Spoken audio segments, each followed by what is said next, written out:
The strangest thing about being unwanted is that people rarely notice everything you are doing for them until the day you stop. The morning I left the Carter family home, nobody cried. Nobody begged me to stay. Nobody even seemed surprised. My name is Emily Carter, and after 12 years of marriage, I packed my belongings into the back of a rented moving truck and drove away from the house I had spent more than a decade helping build. As I adjusted my hands on the steering wheel and looked in the rearview mirror one final time, I felt sadness, relief, and exhaustion all at once. The house grew smaller behind me until it disappeared completely. What I did not know then was that some people inside that house were already celebrating. For years, my relationship with my mother-in-law, Margaret Carter, had been difficult. No matter how hard I worked, how much I contributed, or how many problems I solved, she always seemed to find fault with something. If dinner was served at 6 o'clock, she wondered why it was not ready at 5:30. If I remembered every family birthday, she pointed out the one card that arrived a day late. If I helped organize a holiday gathering for 20 relatives, she noticed the one detail that was not perfect. At first, I tried to earn her approval. Then I tried to understand her. Eventually, I simply learned to live without it. What hurt more was that nobody seemed to notice how much of the family's daily life quietly depended on me. I managed calendars, scheduled appointments, organized paperwork, handled reminders, coordinated family events, and solved dozens of small problems before anyone else even realized they existed. None of those tasks were dramatic. None earned applause.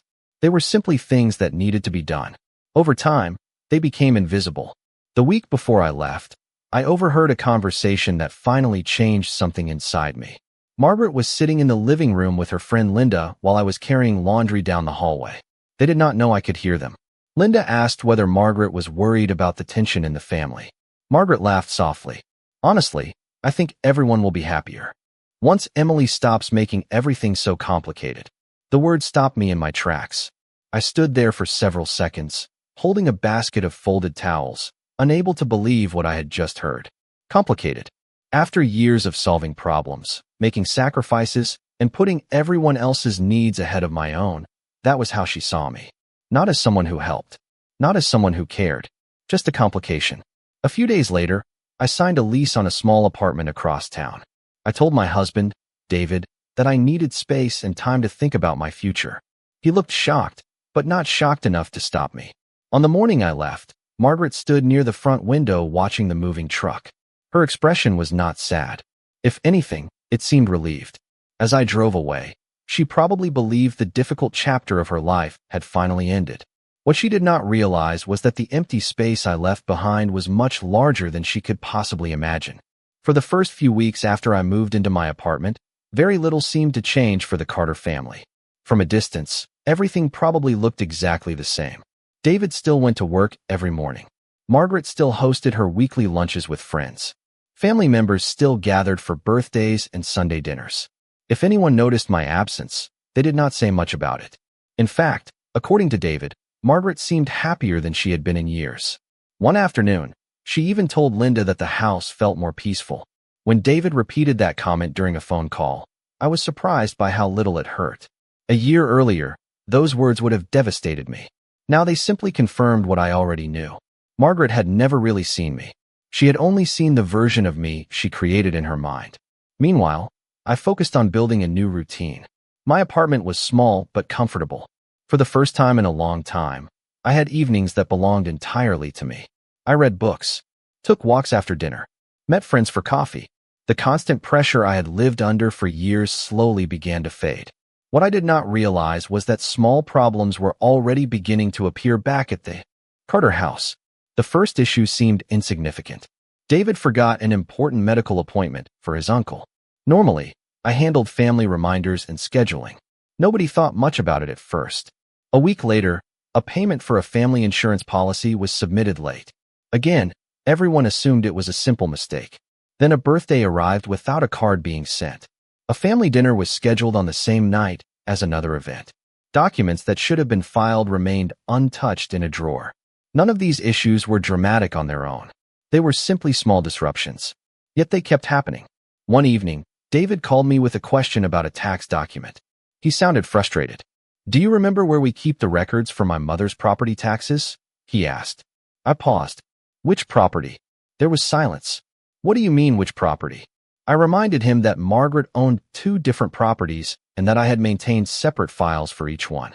Another silence followed. Finally, he admitted he had no idea where any of the paperwork was stored.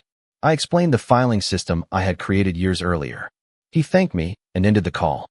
The conversation stayed with me long after it ended, not because of the paperwork itself, but because of what it represented. For years, I had quietly built systems that kept things running smoothly. Nobody noticed because the systems worked. When something functions perfectly, people rarely think about the effort behind it. A few days later, David mentioned that Margaret had complained about how many responsibilities suddenly seemed to require attention. Bills needed tracking. Appointments needed scheduling. Family events required coordination. I listened without commenting. It was still too early for anyone to understand the full picture. They were only noticing the empty spaces. They had not yet begun asking why those spaces existed. And as I sat by my apartment window that evening watching the city lights appear one by one, I had a feeling that the first cracks were only beginning to show. Over the next month, the small problems became impossible to ignore. What began as a few forgotten appointments and misplaced documents slowly turned into a pattern that affected nearly everyone in the family. One Sunday afternoon, David called me again. His voice sounded tired in a way I had never heard before. He was trying to locate information about his mother's homeowner insurance policy. The renewal paperwork had apparently been sitting unopened for weeks. I told him where I thought the file might be and wished him luck. After we hung up, I sat quietly for several minutes. None of this surprised me. For years, I had organized every important document, every deadline, and every reminder. Not because anyone asked me to, because if I did not do it, nobody else would. Back at the Carter family home, frustration was beginning to spread. Margaret complained frequently that everything felt disorganized. Family dinners were harder to coordinate. Important dates were being forgotten. Relatives were calling with questions nobody seemed able to answer. Yet even then, nobody connected those problems to me. Instead, they treated each issue as a separate inconvenience. One evening, David stopped by my apartment to pick up a few personal items he had left behind. While he was there, he glanced around the living room and seemed surprised by how comfortable the space felt. We talked politely for a while before the conversation shifted toward his family. Things have been strange lately, he admitted. Everyone seems stressed. I nodded but said nothing. Then he asked a question that caught my attention. How did you keep track of everything? For a moment, I almost laughed. Not because the question was funny, but because nobody had ever asked it before. They only noticed the work once it stopped being done. I explained some of the systems I had built over the years. Shared calendars, detailed folders, reminder lists, emergency contacts, financial schedules, maintenance records. David listened carefully. The more I spoke, the quieter he became. When I finished, he stared at the floor for several seconds. I did not realize you handled all of that, he said. I smiled sadly. Most people did not. After he left, I thought about that conversation for a long time. It was the first small crack in the story everyone had believed about me. For years, Margaret described me as difficult, complicated, too involved. Yet the things she criticized were often the very things keeping family life organized. A few days later, another discovery occurred. While searching through storage boxes in the basement, David found several binders I had created. Inside were years of records, schedules, family information, maintenance histories, insurance details, medical contacts, and planning documents. Everything was carefully labeled and updated. He later told me that seeing those binders felt like discovering an entire job nobody knew existed. Meanwhile, Margaret continued expressing frustration about how much responsibility suddenly seemed to be falling on everyone else's shoulders. What she still did not understand was that those responsibilities had always existed. The difference was that someone had been quietly carrying them for years. And as more hidden pieces of the puzzle began to surface, the family was moving closer to a realization that would change the way they saw me forever. About 3 months after I moved out, the first truly unexpected discovery surfaced. It happened by accident. David was helping his mother clean out a storage closet in the basement when they found several old file boxes that had not been opened in years. Most contained ordinary family records, tax returns, property documents, insurance paperwork. But near the bottom of one box sat a folder with my handwriting across the front. Curious, David opened it. Inside were records dating back nearly a decade. At first glance, the contents seemed unremarkable. Then he started reading. That evening, my phone rang. When I answered, David sounded different. Not frustrated. Not confused. Quiet. Did you really do all of this? He asked. I was not sure what he meant. He mentioned the folder. Slowly, details began to emerge. Years earlier, when Margaret experienced financial difficulties after an unexpected medical issue, I had spent months helping reorganize her expenses. I had negotiated payment plans, tracked bills, coordinated paperwork, and worked with financial advisors to prevent serious problems. I remembered those months clearly. What surprised me was that David apparently did not. I thought Mom handled that herself, he admitted. I closed my eyes for a moment. That sentence explained more than he realized. For years, many of the things I did simply disappeared into the background. Once a problem was solved, people forgot it had ever existed. The following week, another discovery followed.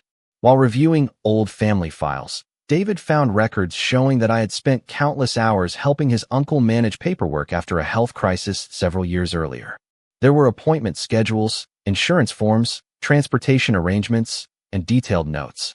Again, nobody had known the extent of my involvement. I had never talked about it because I never viewed it as something worthy of recognition. Family helped family. At least that was what I believed at the time. Meanwhile, Margaret was beginning to hear about these discoveries. At first, she dismissed them. She insisted everyone contributed in different ways. She argued that none of it changed the fact that there had been tension between us. But I noticed something important whenever David mentioned our conversations. Margaret was no longer speaking with complete certainty. Small cracks were beginning to appear in the story she had repeated for years. One afternoon, Linda visited Margaret for lunch.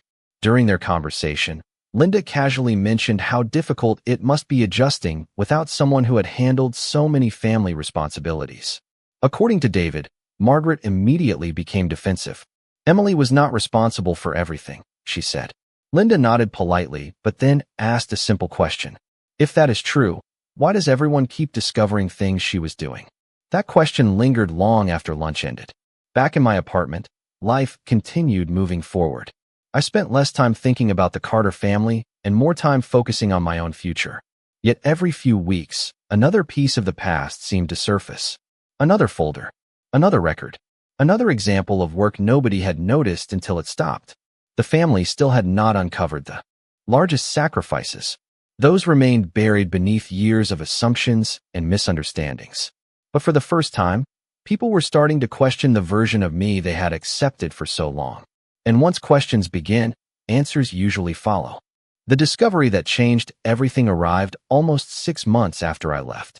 Unlike the previous findings, this one could not be explained away as simple organization or good planning.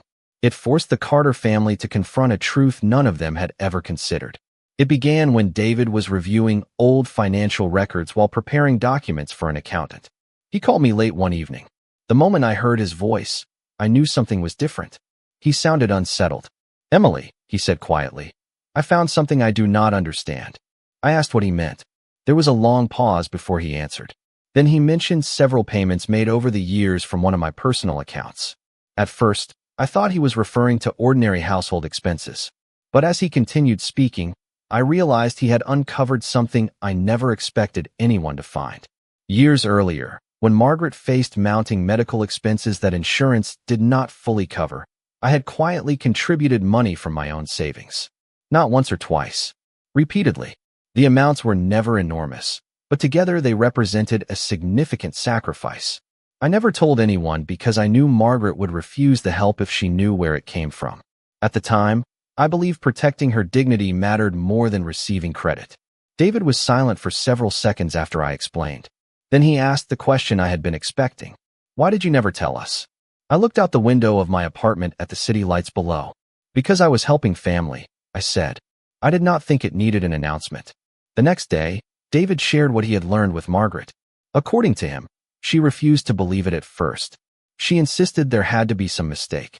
But the records were clear. The dates matched. The payments matched. The evidence was sitting directly in front of her. For the first time, she was forced to confront a version of me that did not fit the story she had spent years telling herself. A few days later, another discovery surfaced. While reviewing family records, David found documents showing that I had delayed several personal goals over the years because family needs came first. Vacations I never took. Educational opportunities one postponed. Professional certifications I put aside. Money redirected toward family emergencies. Time spent solving problems that were not technically mine to solve. None of these decisions felt dramatic when I made them. They were simply choices, one small sacrifice at a time. But viewed together, they painted a picture that even I had never fully appreciated. Meanwhile, Margaret began asking questions she had never asked before. Not about what I did wrong, about what I had done right. David later told me she spent hours reading through old records and notes. The more she learned, the quieter she became. Something was changing. The certainty that had defined her opinions for years was beginning to disappear. For the first time, she was no longer defending her version of the past. She was examining it. And as more pieces of the truth came into focus, the foundation of everything she believed about me was starting to crack. A week after the financial records were discovered, something happened that neither David nor I expected. Margaret found a box. It had been sitting untouched on a shelf in the guest room closet for years. Inside were dozens of handwritten notes, appointment schedules, receipts, reminder lists, and old family planning documents. Most people would have seen nothing more than ordinary paperwork. But for Margaret, each page became a window into a reality she had never bothered to examine. David later told me that she spent nearly an entire afternoon reading through everything.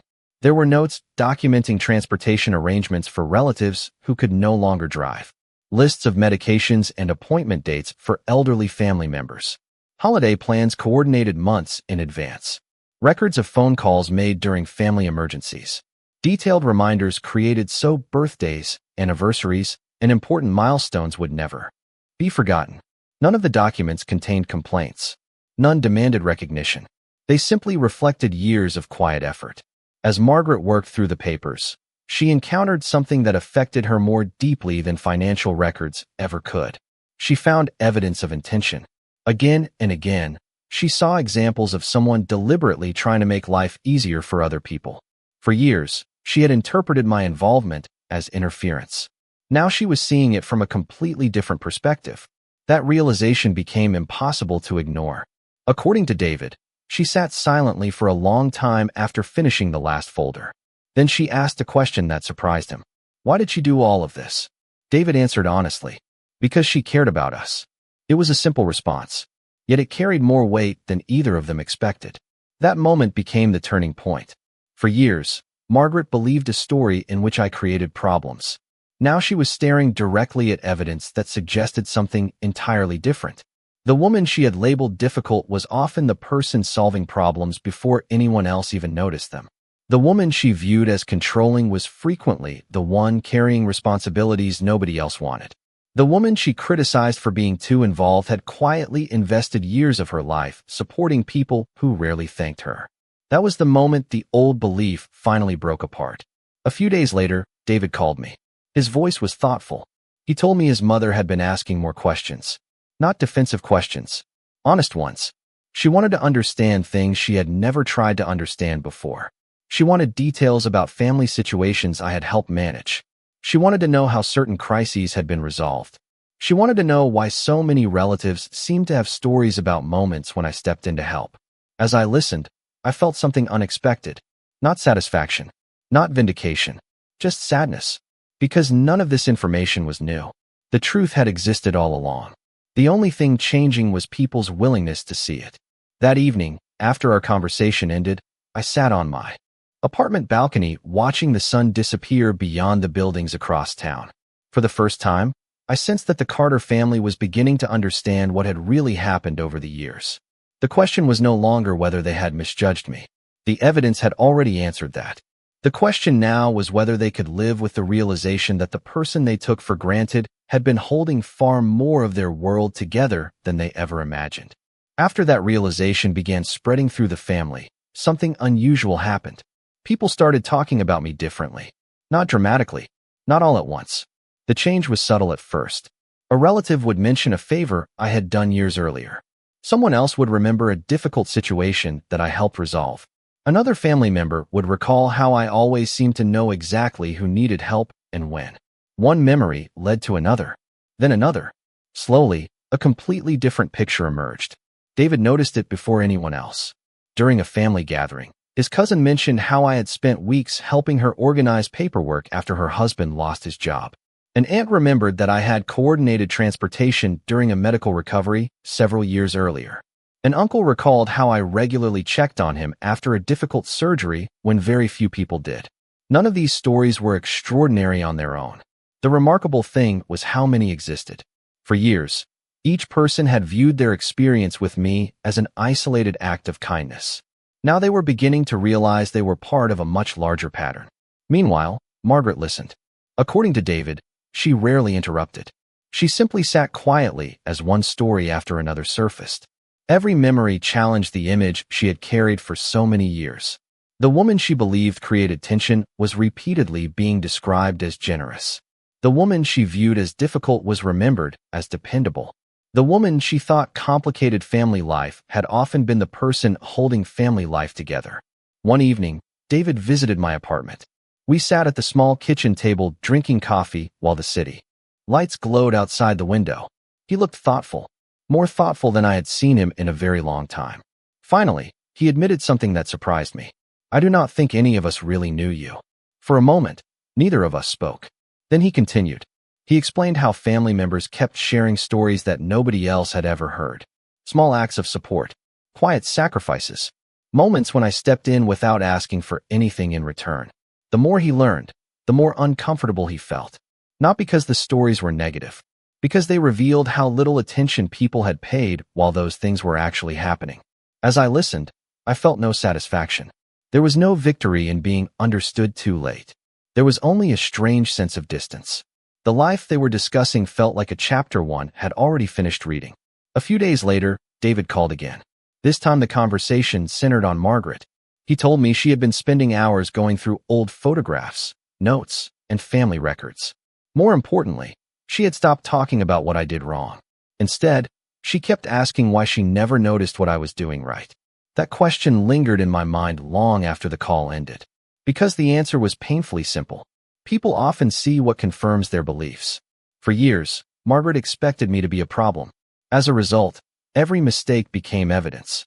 Every sacrifice became invisible. Every effort was overlooked because it did not fit the story she had already chosen to believe. Now that story was collapsing. And for the first time, the Carter family was not just discovering what I had done for them. They were discovering who I had actually been all along. Nearly a year had passed since I left, when Margaret finally reached out to me directly. Until then, every piece of communication had come through David. Updates, discoveries, questions, reflections. But one quiet Saturday morning, I opened my email and saw her name in my inbox. For several minutes, I simply stared at the screen. During all the years I had known her, Margaret had rarely communicated with me in such a personal way. Even when we lived under the same roof during family gatherings, most conversations remained practical and brief. Now there was a message waiting for me. I was not sure whether to open it immediately. Eventually, curiosity won. The email was not long. There were no dramatic apologies, no emotional speeches, no attempts to rewrite history. In fact, what struck me most was its simplicity. Margaret admitted she had been thinking about the past. She acknowledged that she had learned things about my contributions to the family that she never fully understood while I was there. She wrote that she wished she had asked more questions instead of making assumptions. Most surprising of all, she thanked me. Not for one specific act. For years of effort she had failed to recognize. When I finished reading, I sat quietly at my kitchen table. The apartment around me felt peaceful. Sunlight streamed through the window. A cup of coffee rested beside my laptop. Outside, people walked along the sidewalk carrying on with their lives. Everything felt calm. A year earlier, receiving that message would have meant everything to me. I had spent so long hoping someone would finally understand. Yet now that the understanding had arrived, my reaction was different than I expected. I appreciated her words. I respected the honesty they required. But I also realized something important. I no longer needed them. Later that week, David called. He told me Margaret had been nervous about sending the email. She worried I would ignore it. She worried I would be angry. I was neither. The truth was much simpler. Time had changed me. During the months since leaving, I had built a life that no longer revolved around proving my worth. My happiness was not dependent on whether the Carter family finally understood my sacrifices. Their recognition was welcome. It was just no longer necessary. A few days later, I replied. My message was polite and sincere. I thanked Margaret for reaching out. I told her I appreciated her honesty. I wished her well, but I did not reopen old arguments. I did not revisit painful memories. There was nothing left to prove. When David heard about my response, he seemed relieved. Yet he also sounded disappointed in a way he could not quite explain. Eventually, he admitted the reason. Part of him had hoped everything might somehow return to the way it used to be. I understood that feeling, but I also understood something he was still learning.